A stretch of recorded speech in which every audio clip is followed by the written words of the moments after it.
ijuru ni ikintu gisa nakwita ko ari ikintu abantu bakoresha, kuzajya mu ijuru, kuzajya mu muriro, ariko iby'ukuri muri Kristo niho mu ijuru Imana yarateguriye abayizera.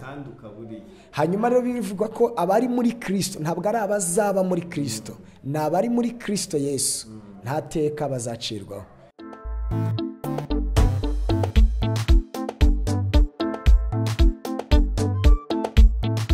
Tubahaye ikaze mwese mukurikiranye YouTube channel yitwa NFTV. Ariko nanone utarakora subscribe, twakubwira ko urajya ahantu handitse subscribe hatukura, ukande subscribe, unakore na notification kugira ngo ujye ubona ibiganiro tuba dukora. Ushobora no kujya ukabona ibiganiro tuba twarakoze cyangwa se ama videos tuba twarashyizeho. Ni byiza kubana namwe, ni byiza kubana natwe. Murabo umugisha kwa tubafite, murabo umugisha, muraba agaciro. Ntimujye kure ya televiziyo yanyu, ntimujye kure ya NFTV. Ibyiza kandi biri imbere. Imana ibaha umugisha. Reka tugire twakire Prophet ababwire byinshi, abereke subundi icyo mwitaga kiza niki, subundi ibyo murimo murabizi, subundi niki cyakugirira umumaro kugira ngo ubashe kuzaronka ubwami bw'Imana.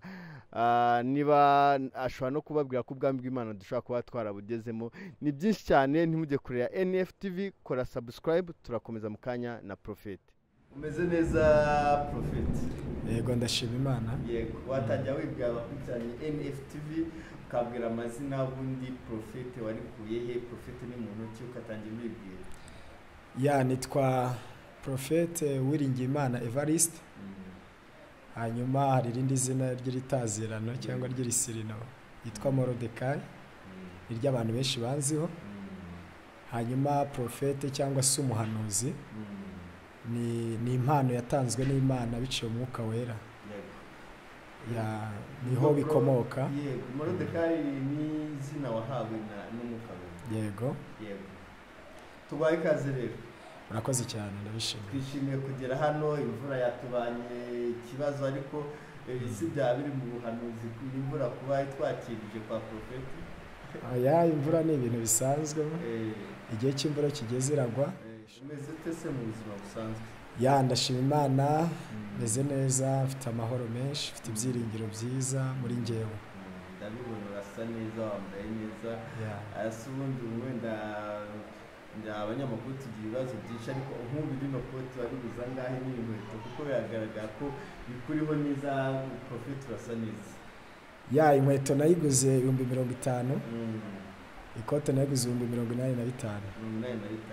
Twasanze abana n'umudamu wese ufite abana bangahe? Bafite abadamu bangahe? Kuko hano ni Nyamirambo, twamusanze Nyamirambo. Ese ni umugore umwe ufite abana bangahe? Mfite umudamu umwe, ariko nkagira abana bane. Mfite umuhungu umwe n'abakobwa 3. Duhere kuri ikintu cyo kubyara bake, kuri gahunda yaje yo kuvuga ngo babyare umwe cyangwa babiri bajye muri onapo, ubivuga iki? Kubyara abana umuntu ashoboye kurera ni gahunda ya leta kandi nziza ku banyarwanda. Ntabwo nayirwanya, kuko ni byiza ko no mu bisanzwe bya Kristo Pawulo avuga ko umuntu akwiye kubyara ariko akarera abo yabyaye, kuko umuntu utazi kurera abo yabyaye aba arutwa n'umupagani mu bisanzwe. Ariko turabizi ko ushobora no kubyara umwe akakunanira. Kubyara benshi ntibivuga ko byakunanira kubarera. Kunanirana ubundi ntabwo Imana ikurikije Bibiliya. Imana umuntu umwe yagennye ko azaba umukene, azabura ibyo kurya, azabura ibyo kwambara. Ako kantu uvuze ngo nta muntu Imana yagennye ko azaba umukene, basa nk'abazamura ijwi kuko imvura yaje ari nyinshi. Nta muntu Imana yagennye, twese yatugeneye kuba abakire cyane. Umugambi w'Imana ni ukuguha umugisha muri Yesu Kristo, kandi uwo mugisha tubona ko Abrahamu yarawufite, Isaka yarawufite. Mu bice 26 by'itangiriro 12 haravuga ngo Uwiteka amuha umugisha, uwo mugabo aba umukire kugeza igihe yabaye umukire cyane. Bivuga ngo buri muntu wese Imana amugeneye kuba yabaho ubuzima bwiza. None se ko tuzi ko hari abakorera abandi, akaba n'abakire cyane bakoresha abo baciye bugufi, twese tubaye abakire ubwo byaherera he? umukire ntabwo ari ukugira ibya mirenge, kuko n'umuntu ufite byinshi ntabwo abirya wenyine, abisangiza abandi. noneho kuba umukire ni iki kuri kuba umukire ni ukubona ibyo kurya, ibyo kunywa, ibyo kwambara n'aho kuba. ubwo nibwo bukire. ubundi ukanyurwa. nicyo Pawulo yavuze ngo iyo kubaha Imana gufatanije no kugira umutima unyuzwe havamo inyungu nyinshi. ibyo byiza utubwira ibintu byiza kandi turagenda twungukiramo byinshi. n'abakurikiye NFTV mukore subscribe muragenda mubona byinshi. Prophete niyo turi kumwe, ni Morodekayi, ni Prophete Morodekayi. ni umwe mu bafite imyizerere we yita ko ariyo y'ukuri. dufite byinshi turi buganireho, ariko nanone mo hagati turakwinginze kora subscribe, turabikwingingira, kandi nawe utarayikora ntacyo nubitekerezaho neza uzayikora, kuko NFTV izajya ikugezaho ibintu byiza. none Prophete ni Kodemu, dufite byinshi dushaka kukubaza. ese ubundi kwizera kwawe ni ukuhe? kwizera kwanjye mfite kwizera kwa Yesu, mfite kwizera kwa Pawulo, mfite kwizera kw'intumwa n'abahanuzi batubanjirije, ndetse mfite kwizera kwa Abrahamu. hari ikibazo benshi abantu bose dukijijwe twibaza tuti se kugira ngo umuntu azabone ijuru, kuko nibyo dusiganirwa, bizagenda gute kugira ngo umuntu akore neza abone ijuru? wowe ubyizera gute? uraduha nk'inama. icyo ni ikibazo kiri mu madini, mu bakozi b'Imana. ndi umuvugabutumwa ukunda kugenda mu bihugu bimwe na bimwe no mu matora atandukanye. icyo kibazo nasanze ari urujijo ku bantu benshi. nagiye ngerageza uburyo nasobanura ijuru uko ribonwa, nabonye abantu benshi batabikunda, ariko inzira y'ijuru ni imwe yonyine, ni ukumenya Yesu Kristo. Yohana 17:3 haravuga ngo ubu ni bwo bugingo buhoraho ko bakumenya ko ari we Imana y'ukuri, bakamenya n'uwo watumye ari we Yesu Kristo. utubwiye hari ibyo tubwiye ngo hari byasobanurira abantu ukabona batabimenya byo kwizera ijuru. ni ibihe wabasobanuriye kugira noneho ugira amahirwe yo kureba kino kiganiro tugiranye azabashe kugirirwa amahirwe yo kugira ngo abone iryo juru? yenda ndifashisha ijambo rimwe dusanga mu rwandiko Pawulo yandikiye Abaroma ibice 6:23 haravuga ngo kuko ibihembo by'ibyaha ari urupfu, ariko impano y'Imana ni ubugingo buhoraho muri Kristo umwami wacu. urabona hano mu Baroma batwereka ko ibihembo by'ibyaha ari urupfu, ariko impano y'Imana ni ubugingo buhoraho muri Yesu Kristo. hano hari ibintu bibiri. hari ikijyanye n'ibyaha, ari nacyo kigoye abantu, kinatuma bashidikanya ko bashobora kutajya mu ijuru. ni nacyo kintu mbona kiri ahantu henshi. ibyaha bizatuma mutajya mu ijuru, ibyaha bizatuma mutinjira mu ijuru. si byose? ku ruhande rumwe nibyo, ariko ntabwo ari byo mu bakristo. impamvu mbivuga ni uko Bibiliya ivuga ko ibihembo by'ibyaha ni urupfu, kandi urebeye mu byo dukora twese, abakorera Imana, ababwiriza n'ababwirizwa, ibyaha tubihuriyeho, turabikora, dushobora gusumbanya, ariko ubirebye neza twese tukora ibyaha. kandi hari abavuga ko baretse ibyaha babiretse ubwo bari muri miryango bavati twe twarakijwe, turi mu miryango twagezemo, wenda kwa Abrahamu tugikora ibyaha, dufite ahantu tugeze tutagikora ibyaha. ibyo ntabwo nzi uruhande babivugiramo, ariko hari uruhande Yohana avuga ngo uwabyawe n'Imana ntakora icyaha. hari n'abavuga ko badakora icyaha ariko babitewe no kwirarira, kuko abenshi banavuga ko badakora ibyaha basaba Imana imbabazi. ntabwo wasaba Imana imbabazi utakoze ibyaha, byanze kunze barabikora. yego, ariko nturadusobanura neza noneho uwizera mushya urimo kubone kuri NFTV akakubona aravuga ati ese nabona ijuru gute? nkuko nabivuze mbere y'uko umuntu ashaka kubona ijuru, hari ikintu cya mbere agomba kumenya, ni ukumenya ko ari umunyabyaha. umunyabyaha wangiritse, udashobora kugira icyiza na kimwe kimuvamo kugeza ryari? kugeza iteka ryose. ubu nawe uri umunyabyaha Prophete? muri kamere yanjye, Pawulo aravuga ngo muri kamere yanjye nta cyiza kimbamo, nta cyiza gishobora kuva mu muntu wa kamere. bihuze noneho ukuntu waba umunyabyaha ukabona ijuru. hanyuma rero icyo nshaka kuvuga nuko hano mu Baroma ibice 6:23 havuga ko ibihembo by'ibyaha ni urupfu. Imana yagennye ko umuntu w'umunyabyaha bitewe no gukomoka muri Adamu yabikora atabikora azahembwa igihano cyitwa urupfu. So kugira wowe umunyabyaha abone ijuru, Imana igomba kubanza ikamwica. Bigaragara ko Imana urubanza ica nuko umunyabyaha agomba gupfa. Hanyuma ikindi nongeraho, none ko abanyabyaha tudapfa nk'uko tubitekereza, ariko uko gupfa kwanditse muri Bibiliya ntabwo ari ugupfa k'uyu mubiri, ahubwo ni ugutandukana no kubaho kw'Imana. Hanyuma rero urwo rupfu rero, kugira ngo wa munyabyaha agomba kumenya ko hari umuntu Imana yohereje. Bibiliya iravuga ngo Yohana 3:16, Imana akunze abari mu isi cyane bituma itanga umwana we w'ikinege kugira ngo umwizera wese atarimbuka ahubwo ahabwe ubugingo buhoraho. Urumva ko hari hagenywe kurimbuka ku banyabyaha, ariko Imana itanga umwana wayo. Wa mwana wayo ahanwa igihano abanyabyaha bari guhanwa. Hanyuma Imana ishaka ikiri kuri ba banyabyaha. Igihano bari guhanwa ni iki? Ni urupfu nyine. Ibihembo by'ibyaha bikaba bibaye urupfu. So icyanditswe nakurikizaho cyafasha umuntu kumva ibintu neza nuko mu Bakorino ba 2:5:14 aravuga ngo urukundo rwa Kristo raduhata kuko twemejwe ko umwe yapfuye ariko bose bapfuye, ngo kandi yapfiriye bose. Yego, byiza urimo kutubwira ukoresheje ijambo ry'Imana cyane, ariko duse nk'abagaruka mu buzima busanzwe tubamo. Ubwo conclusion cyangwa se umwanzuro dufate ko kujya mu ijuru ari ukureka ibyaha. Kujya mu ijuru si ukureka ibyaha, ahubwo ni ukwizera kw'igihano cy'ibyaha byawe hari undi muntu waje utarakoze icyaha aragihanwa. Abantu bakora ibyaha tubona wenda banywa inzoga, babeshya, bashobora bajya mu ijuru. Ni bose.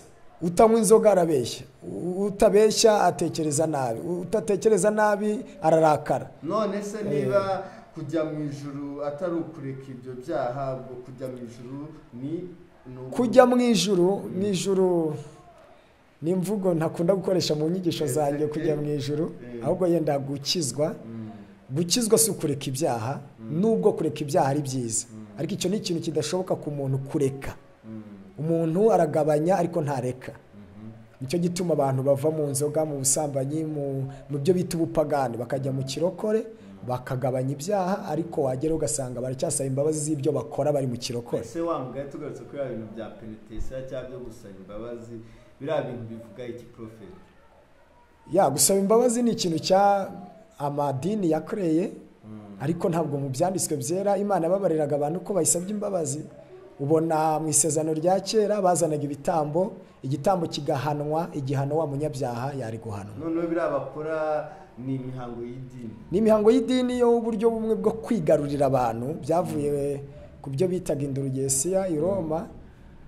Nyuma bigenda bikomeza biva muri Katolike bijya mu ba Protestani, naho byakomereje. Ariko ubundi gusaba imbabazi ntibikuraho umunyabyaha icyaha cye.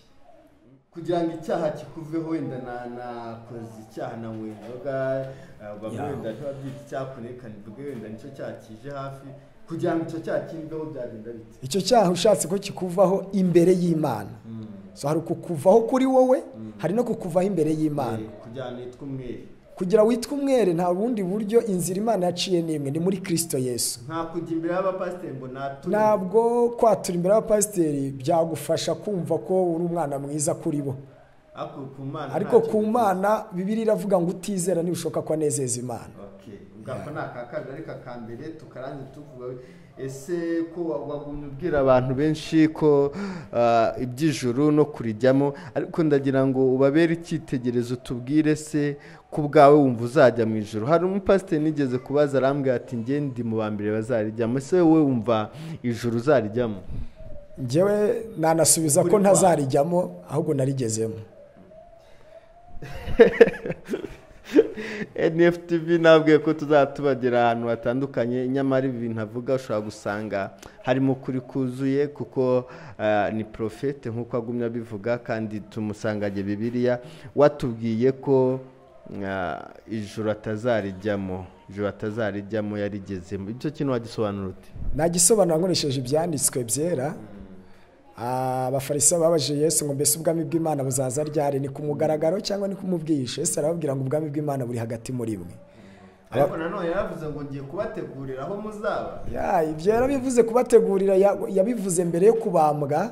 Yavugaga iby'urupfu, kubambwa, gupfa ndetse no kuzuka. Yesu yateguye aho tuzaba ryari. Yahateguye igihe yapfaga, igihe yazukaga. Ngabanze tubwiye kuri icyo kintu wenda udakoresheje Bibiliya kugira ngo abantu babyumve, ni gute wowe uvuga ko utazajya mu ijuru? Njyewe mu ijuru ndiyo. Bibiliya ivuga ko ubaha aha tugusanze wawe si mu ijuru. Yego, uyu ni umubiri wanjye usanze muri uru rugo, ariko iby'ukuri njyewe umwuka wanjye, kandi umuntu ukuri ni umwuka. Ibyo ni ibintu bizwi kubona. None si byo twigishijwe kera ko umuntu azapfa yamara gupfa akabona kujya mu ijuru, bimeze bite? No, ijuru ni ikintu umuntu abonera mu mubiri, agifite ubuzima bw'umubiri, agigenda akaba arifite, arigendana. Pawulo avuga ngo twicaranye n'Imana mu ijuru mu buryo bw'umwuka, turi muri Kristo Yesu. Turiyo, ntabwo tuzabayo. Noneho uzabaye igihe kingana iki? Tugusanze hano mu rugo iwawe, none uratubwira ko uri mu ijuru. Uzabaye igihe kingana gute? Ese wagezeyo ute? Umunsi ninjiraga muri Kristo Yesu nkizera, nari ngiye mu ijuru, kandi muri Kristo haruta mu ijuru. Ibyo ni ibintu byumvikana no kuvana iriya myumvire dufite, cyangwa se benshi bafite, yuko ijoro tuzagira igihe cyo kurijyamo nyuma yo kuzuka. Aho muri Kristo birayerekana ko tujyamo twizeye umurimo yadukoreye ku musaraba. None ko hari ubutumwa twagiye tubona bw'abagiye mu ijuru bakagaruka, n'uwo ukaba utubwiye ko uriyo, aho mu ijuru mumeze mute? Tugize n'amahirwe yo kubona umuntu uri mu ijuru, turimo turaganira nawe. Aho mu ijuru mumeze mute? Mu ijuru tumeze neza, nta mahoro, nta ntambara zihari, nta byaha biriyo, hari amahoro. Ni muri Kristo, aho niho mu ijuru h'ukuri. Muri Kristo niho mu ijuru h'ukuri. Mu ijuru si ahantu, ahubwo ni ukuntu. Noneho biriya duherekeza iwacu tukamujyana Rusororo tukamubura, ubyita iki se we? Bizakubaho bimeze bite? Kuko hahise hazamo challenge. Uvuga kuri mu ijuru, ese we kizajya abantu baguherekeze, ese ntabwo bizabaho, bimeze bite? Bibiliya ivuga uburyo bubiri bwo ko harimo abapfa bakavamo, ibyo bamwe bita ngo ni ukuvamo umwuka cyangwa gushyiramo umwuka.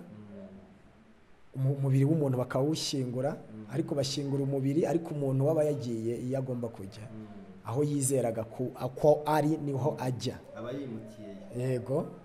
Hanyuma njyewe hari uburyo bubiri mfite kwizera. Nemera ubwo buryo ko hari abantu bafite kwizera ko bashobora kuzajya mu ijuru, cyangwa se ahandi bizera kujya bapfuye bakabashyingura.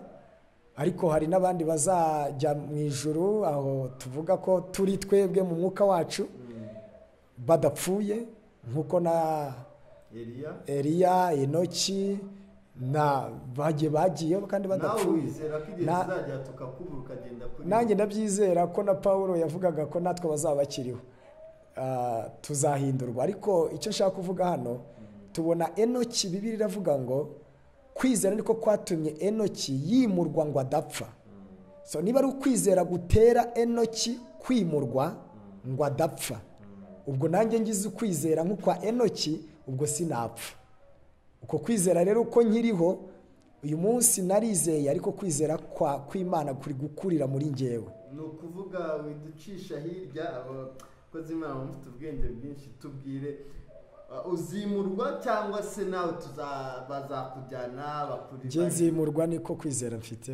Ni ukuvuga umubiri wa mbere ntuzajyana, umubiri uzahindurwa. Ntabwo bazaguherekeza ntabwo nizera ko abantu bazamerekeza banshyire mu mva, ibintu nk'ibyo. Nizera ko kubaho kw'Imana kuri muri njye, Imana izampindura. NFTV narabibabwiye, ariko narabibabwiye ko hari abantu bafite imyumvire cyangwa se kwizera kwabo, kwizera kuko ni ikintu kigari.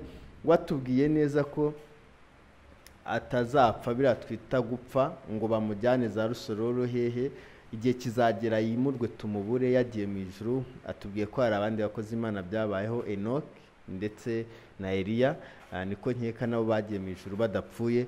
Ubwo rero nicyo mukimenye, kandi ababwiye ko kujya mu ijuru we aririmo, iyo ubyizeye urigeramo ukiri mu isaha. Turagarutse nanone, ariko hari ibindi byinshi dushaka kugira ngo usangize abantu uko kwizera kwawe. Wagusangiza abantu gute? Abantu bagusangaye kugira ngo ubamenye uko kwizera kwawe. ya hano ku isi hari ukwizera kwinshi, ariko ukwizera k'ukuri ni kumwe gusa.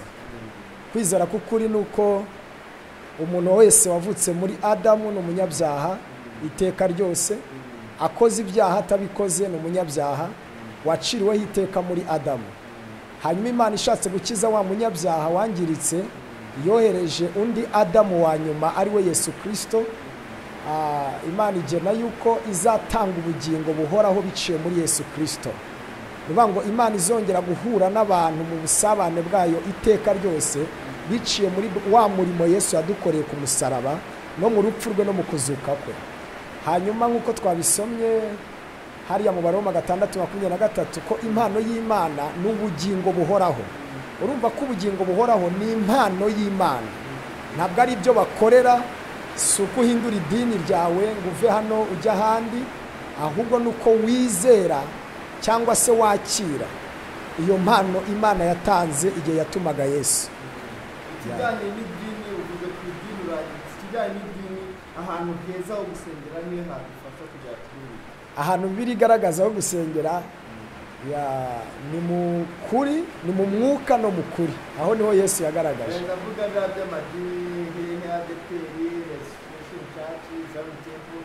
Ahantu rero navuga heza ho gusengera, abantu bagira amahitamo menshi, ariko kuri rwanjye ruhande ahantu ho gusengera ni ahantu havugwa ijambo ry'ukuri ari ryo Kristo. Noneho hari abatavuga ukuri, ni benshi ndetse cyane. Abo batavuga ukuri batubwira ibiye kugira ngo umuntu abimenye amabwiriza. Abatakubwira ukuri cyangwa se n'abatabwira abandi ukuri, nk'uko nabivuze nibo benshi. Bavuga sinavuga amazina nubwo bamwe navuga ngo ndabazi ndanabumva, ariko niba abandi bavuga yuko umuntu utakoze icyaha yaba umukiranutsi, kandi bakavuga yuko umukiranutsi wakoze icyaha itaba umunyabyaha. Hanyuma bo baberekana yuko ijambo Imana yavuze ko umuntu yabaye umunyabyaha binyuze muri Adamu. Abaroma 5:19 kutumvira Imana k'umuntu umwe kwateye benshi kuba abanyabyaha, kandi kumvira Imana kumwe kuzatera benshi kuba abakiranutsi. None se ko tubona baduhanurira bikemera bavuga ibitangaza, biriya bintu niba uvuga ko batizera iby'ukuri twabyita iki? Biriya ni ibitangaza n'ubuhanuzi nakwita ubw'ibinyoma. Impamvu mbivuga ibinyoma bakavuga mu ndimi profeti, nanjye indimi ndazivuga ndanahanura, ariko ubuhanuzi bwose bahanura ikintu baba badafite ni kimwe: ibyiringiro by'ubugingo buhoraho ntabwo babigira. Ni ukuri kuri bo, kuri kamere yabo, cyane ko ubuhanuzi bahanurira n'ubw'umubiri, bafasha kurya, kunywa, kwambara, kubaho nyine cyane n'ibintu byoroshye. None usoma muri Matayo haravuga ngo bamwe bazambaza kurya munsi ngo twahanuraga mu izina ryawe. Urumva barahanuraga. Pawulo avuga mu Bakorino 11:4 aravuga ngo iyo haje undi muntu ubabwira Yesu wundi, mukakira undi mwuka n'ubundi butumwa mutakiriye mbere. Urumva ko hariho Yesu wundi, hariho umwuka wundi, hariho n'ubundi butumwa.